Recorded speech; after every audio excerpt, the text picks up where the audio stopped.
Management consulting is not for everyone. In fact, it wasn't for me, and not because of the work itself. If you're considering a career in consulting, I want to help you avoid pouring your heart and soul into it only to find out later that it's not for you. Life is short, and there's no point wasting your time on something that makes you miserable. To prevent that, I'm going to share my personal experience working at McKinsey in Germany as an operations consultant. But I've heard similar stories from other consultants, especially those in MBB. Now, if you're anything like I was when I started out, you might be tempted to ignore everything I'm about to say. And I get it. You want to experience this for yourself. But I urge you to be honest with yourself as we go through this, because some of the reasons I walked away from consulting might be deal breakers for you too. One of the biggest surprises for me was how much of the work involves copy pasting rather than real creative problem solving. McKinsey has a massive database of work that's been done before, basic frameworks, roadmaps, and tons of slides you can use in your presentations. So when I worked on client projects, we never started from scratch. Whenever we had a presentation coming up, my manager and I would come up with a basic storyline and then show it to the partner involved in the project. And the partner would usually say something like, "Scrap this,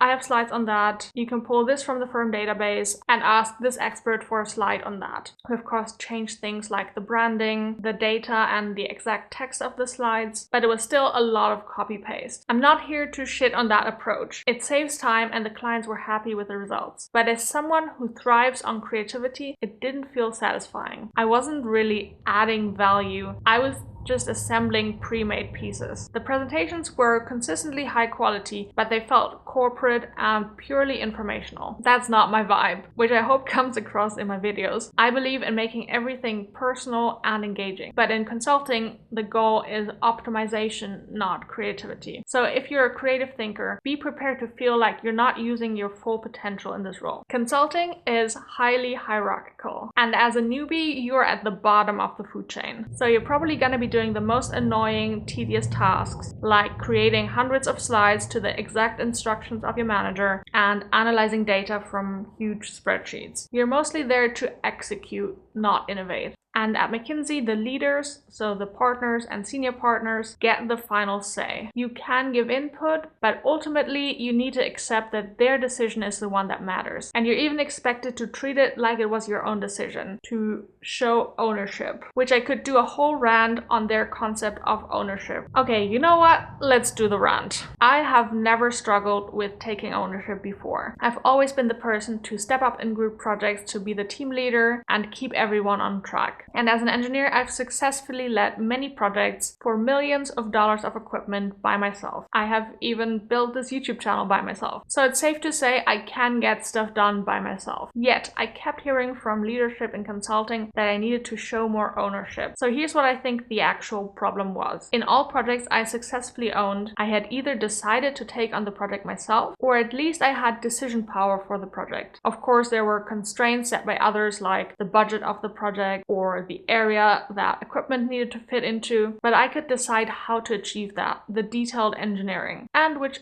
aspects I did want help with. In consulting, however, I was put on projects I didn't choose, and I didn't really get my own part that I was fully responsible for. For example, maybe I was getting a few slides to prepare, but my manager was still responsible for the whole presentation. Or maybe I was owning the presentation, but my manager was still owning the workshop that the presentation was for. And if she decided to change something about the workshop, or her manager did, then I had to change the presentation exactly in the way they wanted. Now, McKinsey has high standards, and that's still an understatement. Their standard is basically perfection. So everyone is expected to produce the highest quality possible at all times. And this culture of perfection, unfortunately, breeds micromanagement. Your manager can't just let you make the presentation and trust that it's good because it has to be perfect. So they better tell you exactly what to do. And personally, I find it difficult to even want to take ownership if I'm told exactly what to do and if the standards are so high that I feel like I can only disappoint. It honestly just killed my motivation completely. So I just want to be real with you. You can be a highly ambitious, self-motivated person and still fail in consulting if you can't warm up to the hierarchy. and it's such a tough job that you need to access your maximum motivation. And I wasn't able to do that. One of the core principles of consulting is that you can become an expert quickly. But the reality is you're given very little time to truly deep dive into a subject. You're expected to come in, learn just enough about the client's business or industry, and then start acting like an expert and making recommendations. It's a lot of pressure, and while some people thrive in that environment,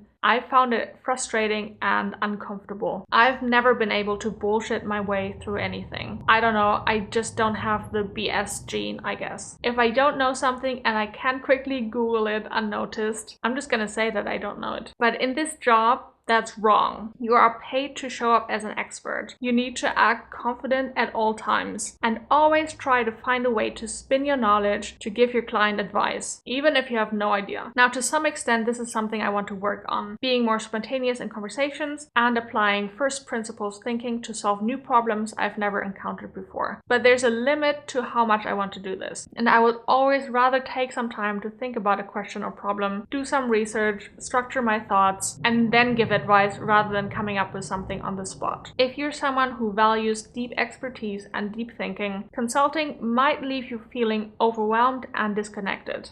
Before I joined consulting, I thought the industry would appreciate different personality types. But in my experience, introverts don't thrive here. Like, you can be different, but it's not really appreciated. And you're always gonna have to try and compensate for it. Consulting is fast-paced, loud, and very social. You have to constantly put on your extrovert hat and network, present, and engage with clients and colleagues. For introverts like me, it's exhausting. I found that I couldn't bring my true self to work. I was constantly trying to be more social, more on, and I was spending upwards of 16 hours a day around people. It wasn't enough that we were at the client for 10, 11 hours a day. We also had to have lunch together while chatting about work, and of course dinner together, and of course we also wanted to work in the lobby together afterwards. All of the socializing completely drained me, and trust me, I tried addressing this, and at least I was able to spend some nights working alone in my hotel room rather than together in the lobby. But if I asked for anything more than that, people would say something like,